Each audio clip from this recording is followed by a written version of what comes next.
మీ అందరికీ తెలియదు ఏంటంటే నేను రాజు గారిని నేను అంకుల్ అని పిలుస్తాను.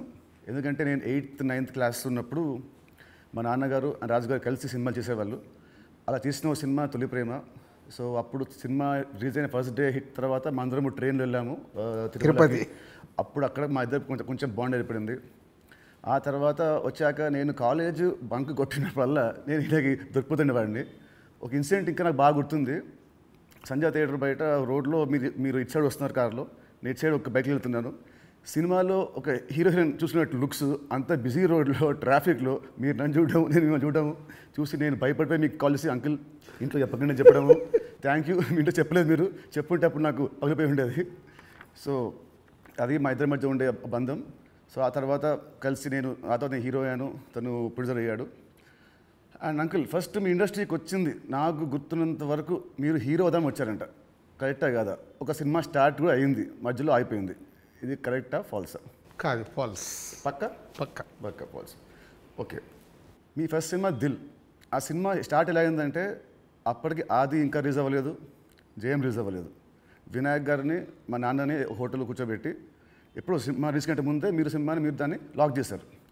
అసలు మీ నమ్మకం ఏంటి, మీ ధైర్యం ఏంటి? రిలీజ్ కాకముందే అప్పటికి ఆది మూవీ రిలీజ్ అయింది, నీ జయం రిలీజ్ కాదు.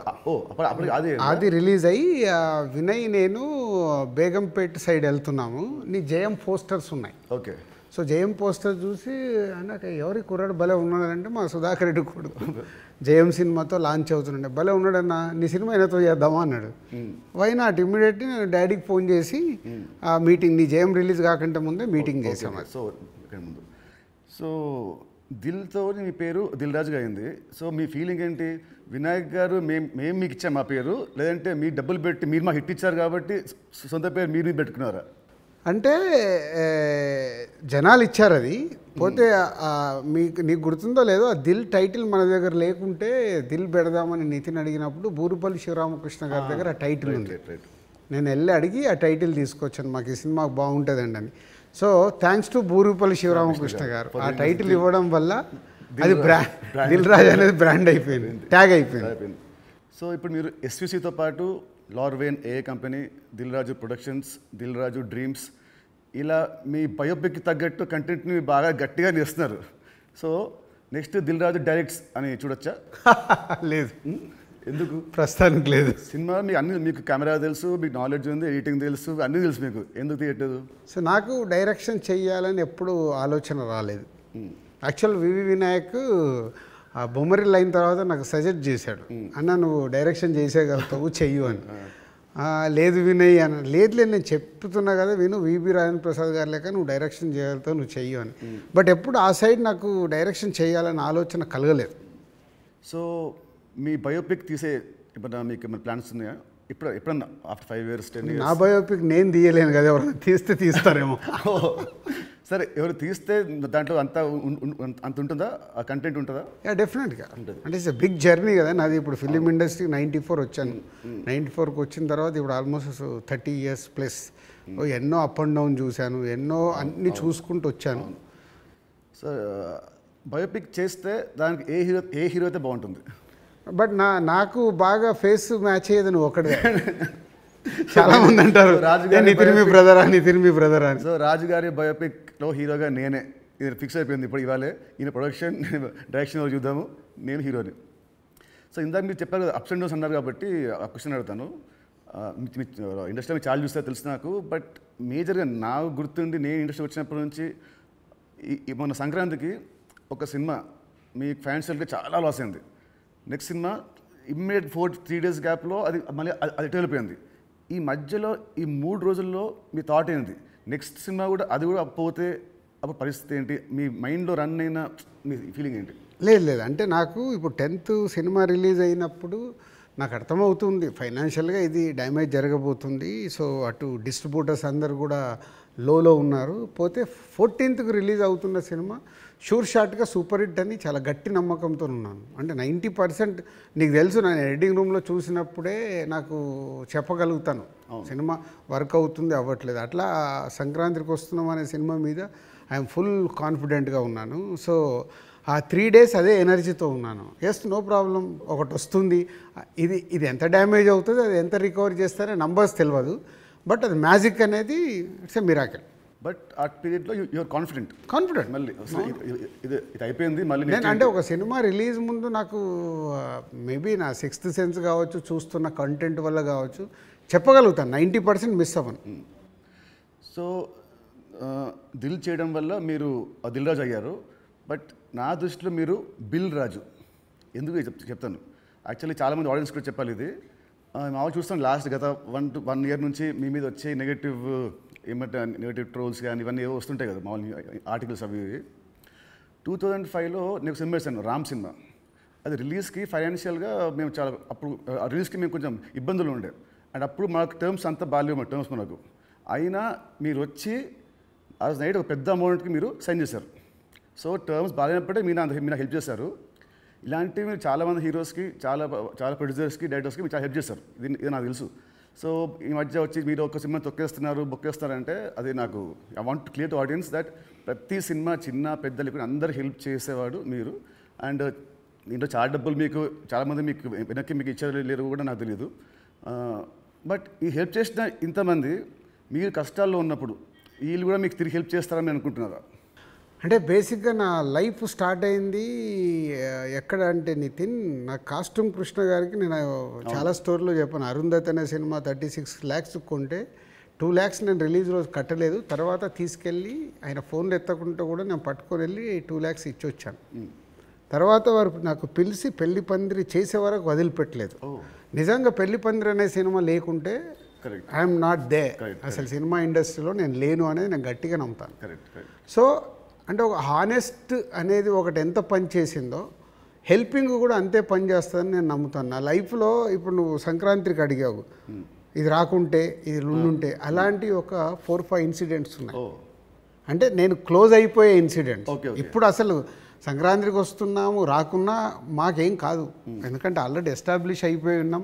ఫైనాన్షియల్ డ్యామేజ్ వరకు 2 ప్రాపర్టీలు అమ్మేసి ముందుకు వెళ్ళిపోతాం, అది పెద్ద విషయం కాదు. కానీ నేను నార్మల్గా ఉన్నప్పుడు కూడా ఇలాంటి ఇన్సిడెంట్స్లోకి వెళ్ళి నేను దాటుకుంటూ వచ్చాను. అంటే అది ఎప్పుడు అదే నేను నమ్మేది, వెన్ వీఆర్ హెల్ప్కు మనం ముందుంటామో మన కష్టం వచ్చినప్పుడు భగవంతుడే తిరిగి ఇస్తాడని. అది నా లైఫ్లో 3-4 ఇన్సిడెంట్ నాకు సినిమా ఫీల్డ్లో జరిగాయి. దిల్ మీద చేసినప్పుడు ఆ రోజుల్లో ఇట్ వాజ్ ఆ రోజు సినిమాకి ఖర్చు మీరు బాగా పెట్టారు. ఆ రోజు బాగా పెట్టారు. అండ్ అప్పటికి మన వినాయక్ గారికి ముందు సినిమా కూడా అంత ఆడలేదు, బట్ స్టిల్ మీరు ఖర్చు బాగా పెట్టారు. ఆ సినిమా హిట్ అయింది, దాంతో మీ లైఫ్ మారిపోయింది. ఇప్పుడు తమ్ముడు సినిమాకు ఒక రిఫరెన్స్ లేకుండా కూడా మీరు ఈ సినిమాని ఇంత ఖర్చు పెట్టారు. దీని మీద నమ్మకం, కథ మీద నమ్మకమా, డైరెక్టర్ మీద నమ్మకమా, ఆర్ ఈ తమ్ముడు సినిమా మీకేం తెస్తుంది? పేరు తెస్తుందా, డబ్బు తెస్తుందా? అంటే ఈ సినిమాకు బేసిక్గా నేను క్రెడిట్స్ ఇచ్చేది డైరెక్టర్కే. ఎందుకంటే ఎంసీఏ అండ్ వకీల్ సాబ్ తర్వాత ఆయన రాసుకున్న కథని ఇప్పుడు ఉన్న సినారియోలో అంటే ప్రేక్షకుల్ని థియేటర్కి తీసుకొచ్చి ఒక ఎక్స్పీరియన్స్ ఇవ్వాలని ఏదైతే చూశాడో, అందుకే నువ్వు కూడా షూటింగ్లో చూసినావు, ఆయన తీసుకుంటూ వెళ్తుంటే నేను ఎప్పుడు ఆపలా. ఒక డైరెక్టర్ ఏమో అడుగుతున్నాడు, ఎలా అచీవ్ చేయాలి, అది అచీవ్ చేయండి అని చెప్పా.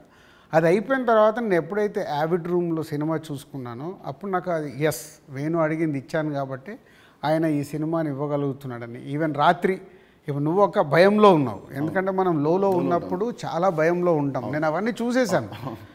నైట్ నువ్వు నాకు ఫోన్ చేసి ఒక రీల్ చూసేసి ఒక ఎగ్జైట్మెంట్తో ఫోన్ చేసావు. ఎందుకు? అది ఇప్పుడు మనం చూస్తున్నాం, ఒక సినిమా ఇలా షేప్ అయింది, సౌండ్తో ఇలా చూసినప్పుడు ఇలా ఉంది, ఒకటి ఉంటుంది కదా, అదే ఎగ్జైట్మెంట్. అదే నన్ను తమ్ముడికి ఎంతైనా ఆలోచించకుండా డైరెక్టర్ అడిగినట్టు చేయమని చెప్పాను. అండ్ దిల్ అప్పుడు కానీ లేదా మన లాస్ట్ సినిమా శ్రీనివాస్ కళ్యాణ్ కానీ మీరు షూటింగ్కి మీరు ఆల్మోస్ట్ ఎవ్రీడే వచ్చేవారు. ఈ సినిమాకి మీరు ఉట్టి 2 సార్లు వచ్చారు, అది కూడా గంట సేపు. ఎందుకు? డైరెక్టర్ మీద నమ్మకమా, లేదా మీరు బిజీగా ఉండి మీరు మా సినిమాని మీరు పట్టించుకోలేదా? అంటే 2 things. ఇప్పుడు అనిల్ రావిపూడి కానీ, వంశీ పైడిపల్లి కానీ, అలాగే ఇప్పుడు శ్రీరామ్ వేణు కానీ, అంటే నాతో వాళ్ళందరికీ big journey, number of movies చేస్తున్నాం. అంటే వాళ్ళ వేవ్ లెంత్ ఏంటో నాకు తెలుసు. సో తెలిసినప్పుడు నేను వాళ్ళ దాంట్లో నేను ఇంటర్ఫియర్ కాను.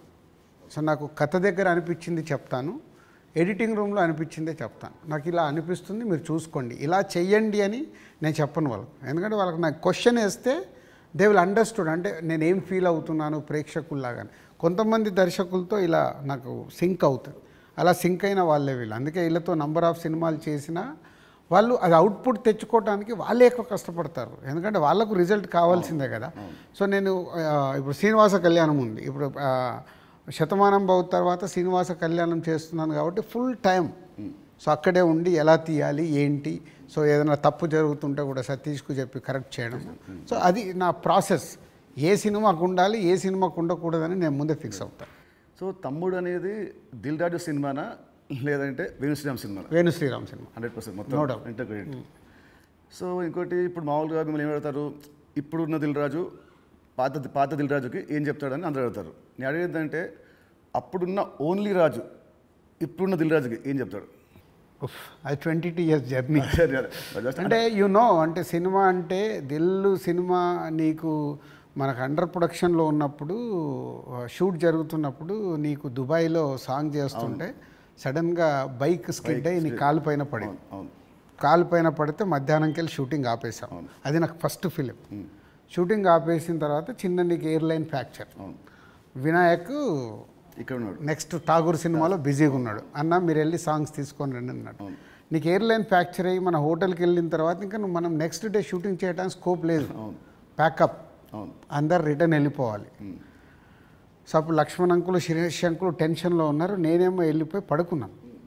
పడుకొని 4 o'clock లేసేసి శంకర్ మాస్టర్ డోర్ కొట్టి, మాస్టర్ రేపు నైట్ వెళ్ళిపోవాలి, నీకు ఇప్పుడు 2 పాటలలో ఏమేమి బ్యాలెన్స్ ఉన్నాయో ఒక్కసారి లిస్ట్ రాయని 6 గంటల వరకు కూర్చొని ఆయనతో రాపిచ్చి, ఇవి నితిన్ కాలు కింద పెట్టకుండా నువ్వు ఎలా మేనేజ్ చేయగలుగుతావు అంటే శంకరు నేను మళ్ళీ డిఓపిని పిలుచుకొని మేము కూర్చొని డిజైన్ చేసాం. డిజైన్ చేసి మీకు చెప్తే మీరు అందరూ ఏంటి షూటింగ్ ఉందా ఎలా చేస్తారు అంటే ఇలా చేయబోతున్నాం, విల్ ఫినిష్ నెక్స్ట్ 2 days అని నీ కాలు కింద పెట్టనివ్వకుండా 2 రోజులు షూటింగ్ చేయించా కూర్చొని స్టాండింగ్. అంటే నా మొదటి సినిమా నాకు ఆ సిచ్యువేషన్ అలాంటిది. ఆ రోజు 2 రోజులు షూటింగ్ ఆగకుండా చేసుకొని వచ్చి రిలీజ్కి ముందు మళ్ళీ ఆర్ఎఫ్సికి వెళ్ళి ఆ బ్యాలెన్స్ షాట్లన్నీ 2 పాటలు తీసి మ్యాచ్ చేసాం. అంటే అది నా ప్యాషన్. అంటే మొదటి సినిమాలోనే నేను ఒక సమస్య వస్తే దాన్ని జాగ్రత్తగా హ్యాండిల్ చేసుకొని సినిమాకి ఎలాంటి డ్యామేజ్ జరగకుండా చేయగలిగా. అదే మామూలు రాజు నుంచి దిల్ రాజుగా షిఫ్ట్ అవ్వడం. అంటే నాట్ ఓన్లీ దిల్, ఇలాంటి సో మెనీ ఫిలిమ్స్కి సో మెనీ ఎప్పుడు వస్తూనే ఉంటాయి. అవన్నిటిని జాగ్రత్తగా హ్యాండిల్ చేసుకుంటే 58 సినిమాలకు రీచ్ అయ్యాను. అదే ఫస్ట్ సినిమా దిల్లప్పుడు కూడా మీ అన్నింటిలో మీరు చాలా మీరు ఇన్వాల్వ్ అయ్యారు. ప్రతి దాంట్లో స్టోరీల నుంచి సీన్స్ నుంచి కొన్ని సీన్స్ మీకు నచ్చకుంటే మీరు వినాయక్ మీరు చెప్పలేకపోతే మీరు నా చెప్పేవాళ్ళు, నిత్యం చెప్పా ఈ సీన్ బాగా గుర్తున్నా దాంట్లో ఉంటుంది ఒక ఎపిసోడ్, ఒకటి టాలీగట్ ఎపిసోడ్ ఉంటుంది ఒకటి, అది సినిమా లేదు. సో అది సో మీ ఉత్సాహాన్ని చూసే సుకుమార్ గారు సినిమా రైటర్ కదా, ఆయన పెట్టాడు సినిమాలో ఒక డైలాగ్ వస్తుంది, మై నేమ్ ఇస్ రాజు అంటే ఒకటి వచ్చి ఎందుకంత ఫోజు మిమ్మల్ని చూసే పెట్టాడు డైలాగ్, గుర్తున్నది బోర్డు మీద బోర్డు మీద. సో 2003 రాజుగారి దగ్గర ఉన్నదేంటి, ఇప్పుడు రాజుగారి దగ్గర లేనిదేంటి? ఉన్నది 2003కి ఇప్పటికీ ఉన్నది. సినిమా అంటే అవలీలగా ఎక్స్పీరియన్స్తో పాటు వచ్చిన ఎక్స్పీరియన్స్తో పాటు సో ఈజీగా ఎలాంటి సిచ్యువేషన్ అయినా హ్యాండిల్ చేసే కెపాసిటీ అండ్ సినిమా పైన ఇంకా అవగాహన ఉంది. ఇది సాధించాను. లేనిది 2003 నుంచి 2010 వరకు ఒక్కొక్క సినిమా తీస్తూ ఒక్కొక్క కొత్త డైరెక్టర్తో జర్నీ చేస్తూ అద్భుతమైన జాబ్ సాటిస్ఫాక్షన్తో జర్నీ చేశా. 2014 తర్వాత అంటే ఆ పీరియడ్ తర్వాత నంబర్ ఆఫ్ ప్రొడక్షన్స్కు షిఫ్ట్ అయిపోయి సో దాన్ని ఎంజాయ్ చేయలేకపోతున్నా. అది ఇప్పుడు లేదు, ఆ ఎంజాయ్మెంట్ లేదు. Job satisfaction enjoyment job satisfaction ఉంది, ఎంజాయ్మెంట్ అంటే మార్నింగ్ 7కు నేను లొకేషన్కి వెళ్ళిపోయి ఈవినింగ్ ప్యాకప్ వరకు ఉండి మళ్ళీ వచ్చి నెక్స్ట్ డే సీన్ గురించి వెళ్ళి ఆఫీస్లో కూర్చొని 10 వరకు కూర్చొని అదొక ఎంజాయ్మెంట్ నాకు. I'm missing that. ఇప్పుడు ఆడియన్స్ సినిమా థియేటర్కి చెప్తారు మామూలు ఇప్పుడు ఆడియన్స్ ఇప్పుడు ఎక్కువ రావట్లేదు, యాజ్ ప్రొడ్యూసర్గా ఏం చేయాలో మీరు చెప్తున్నారు. ఫర్ అ చేంజ్ మీరు హీరో అయితే హీరోగా మీరు ఆడియన్స్ థియేటర్ రావడానికి మీరు ఏం చేస్తారు? ప్రొడ్యూసర్గా చెప్తున్న దిల్ రాజు చెప్తున్న అన్ని పాయింట్స్ని నేను నితిన్ ప్లేస్లో ఉంటే నేను ముందడిగేసి అరే ఇవన్నీ ముందు మొదలు పెడదామని మొదలు పెడతాను. సరే, దిల్కి అండ్ తమ్ముడికి ఈ మధ్యలో మీరు నా ఏమంటారు నా పర్ఫార్మెన్సా నాలో చూసిన చేంజ్ ఏంటి, మార్పు ఏంటి, ప్లస్ అండ్ మైనస్? ప్లస్లు చాలా నువ్వు అప్పటికి ఇప్పటికీ ఏంది న్యాచురల్గా ఒక 22-23 ఇయర్స్ నువ్వు యాజ్ యాక్టర్గా ఇక్కడ వరకు జర్నీ చేసావు. అంటే నాకంటే సీనియర్ నువ్వు యాక్చువల్ 1 ఇయర్ సీనియర్. నేను 2003లో ప్రొడ్యూసర్ని అయ్యా, నువ్వు 2002లోనే హీరో అయ్యావు. అంటే నాకంటే 1 ఇయర్ సీనియర్. సో నీకున్నది ఆ ఎక్స్పీరియన్స్ వచ్చింది ప్లస్. సో ఆ ఎక్స్పీరియన్స్తో నేను ఎలా హ్యాండిల్ చేస్తున్నానో థింగ్స్ని హ్యాండిల్ చేయగల కెపాసిటీ వచ్చింది, మేనేజ్ చేయగలిగే కెపాసిటీ లేనిది.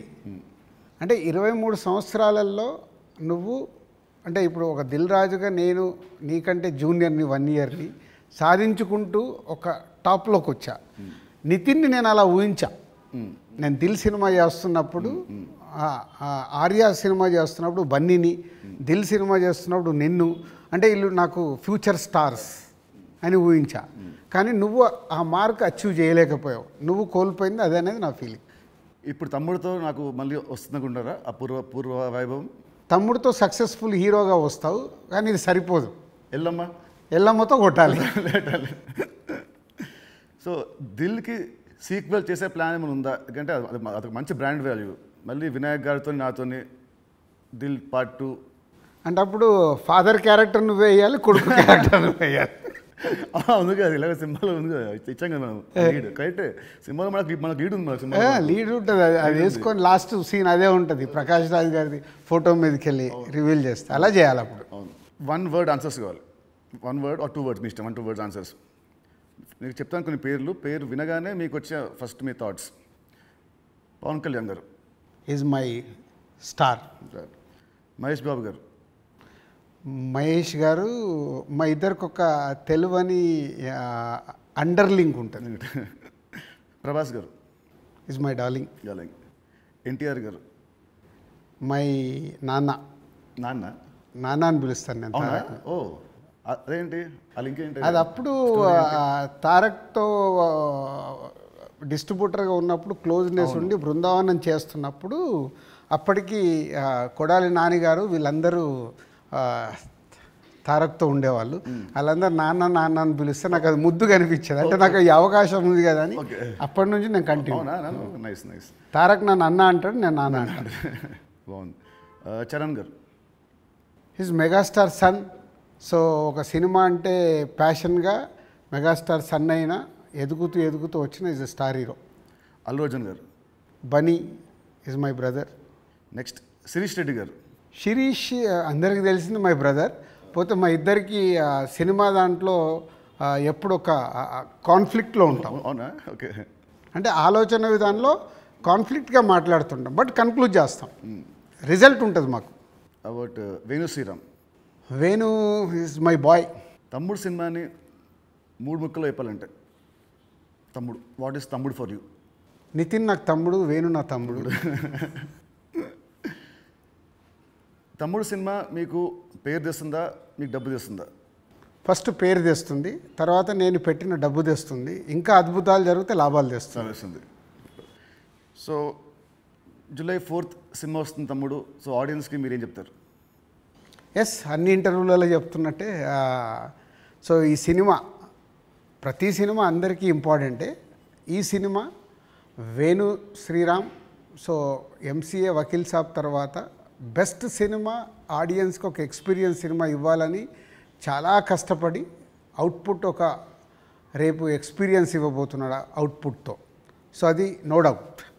సో దిల్ రాజుగా నాకు సంక్రాంతికి వస్తున్నాం ఒక బ్లాక్ బస్టర్ అయితే, దాని తర్వాత మా బ్యానర్ నుంచి వస్తున్న వెంకటేశ్వర క్రియేషన్ నుంచి వస్తున్న ఒక మంచి సినిమాతో దిల్ రాజు మీ ముందుకు తీసుకొస్తున్నాడు ఈ సినిమాని. ఇది నాకు సక్సెస్తో పాటు ఒక ఎనర్జీని ఇస్తుంది.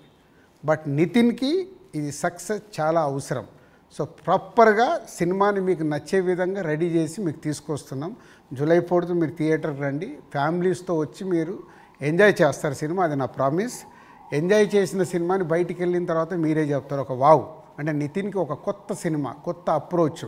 ట్రైలర్ కంటే ముందు తమ్ముడు వేరు, ట్రైలర్ వచ్చిన తర్వాత నితిన్తో ఇలా తీశారా సినిమా అన్నారు. అది ఫస్ట్ పాయింట్. అలాగే తమ్ముడు అని టైటిల్ పెట్టుకొని ఏ సర్టిఫికేట్ తీసుకున్న దిల్ రాజు. సో ఇది సెకండ్ పాయింట్. అంటే థియేటర్ ఎక్స్పీరియన్స్ కోసం కాంప్రమైజ్ అవ్వకుండా ఏ సర్టిఫికేట్ కూడా తీసుకున్నాము. యూఏ సెన్సార్ వాళ్ళు కొంచెం లెంత్ తగ్గించుకొని యూఏ తీసుకోండి అన్న కానీ ఏ సర్టిఫికేట్ తీసుకోవడానికి థియేటర్లో ఎక్స్పీరియన్స్ మిస్ అవ్వకూడదు. ఏదైతే డైరెక్టర్ అనుకున్నాడో, నితిన్ ద్వారా ఏదైతే మీకు అందివ్వాలనుకున్నాడో, నితిన్ చుట్టూ ఒక 5 ఉమెన్ని పెట్టి ఒక కాన్సెప్ట్ ఫిలింగా 80% ఆఫ్ ద ఫిలిం మీకు ఫారెస్ట్లో ఉంటుంది. ఇది 24 అవర్స్లో జరిగే కథ. ఒక ఎక్స్పీరియన్స్ మట్టుకు డెఫినెట్గా ఈ సినిమాతో పొందుతారు. Please come and watch in theatres from July 4th. తమ్ముడు సినిమా ఉంది. తమ్ముడు సినిమా రిలీజ్ కాకముందే మీరు నాకు ఎల్లమ్మ అనే ఒక కథ వినిపించారు. మామూలు ఇండస్ట్రీలో ఉంటుంది, ఈ సినిమా హిట్ అయితే నెక్స్ట్ సినిమా చేస్తాము అని ఉంటుంది.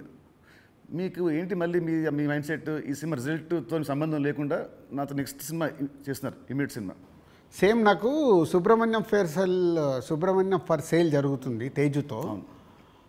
అనిల్ రావిపూడి పటాస్ రిలీజ్ అయింది. పిలిచి అనిల్ సినిమా చేస్తా అన్నప్పుడు సుబ్రహ్మణ్యం ఫర్ సేల్లో ఒక సాంగ్ చూపించి ఈ హీరోతో సినిమా చేద్దామని చెప్పా. అప్పటికే పిల్ల నువ్వు లేని జీవితం చేశాం గీత వాళ్ళతో కలిపి. సో సుబ్రహ్మణ్యం ఫర్ సేల్ సినిమా హిట్ అవ్వబోతుందని నాకు అర్థమైంది. నాకు అర్థమై వైనాట్ అంటే పటాస్ పెద్ద హిట్ అయింది. సుబ్రహ్మణ్యం ఫర్ సేల్ హిట్ అయినప్పుడు వాళ్ళిద్దరు కలిస్తే సుప్రీం అయింది. సో ఇది అలాగే తమ్ముడుతో నితిన్కి మళ్ళీ సక్సెస్ వస్తుంది. బలగంతో ఆల్రెడీ వేణు సక్సెస్ కొట్టాడు. వీళ్ళిద్దరు కలిస్తే ఎల్లమ్మ అద్భుతంగా ఉంటుందని నా విజన్. ఓకే, మీ విజన్ మనస్ఫూర్తిగా అవ్వాలని కోరుకుంటున్నాను. Thank you uncle, thank you so much. Thank you.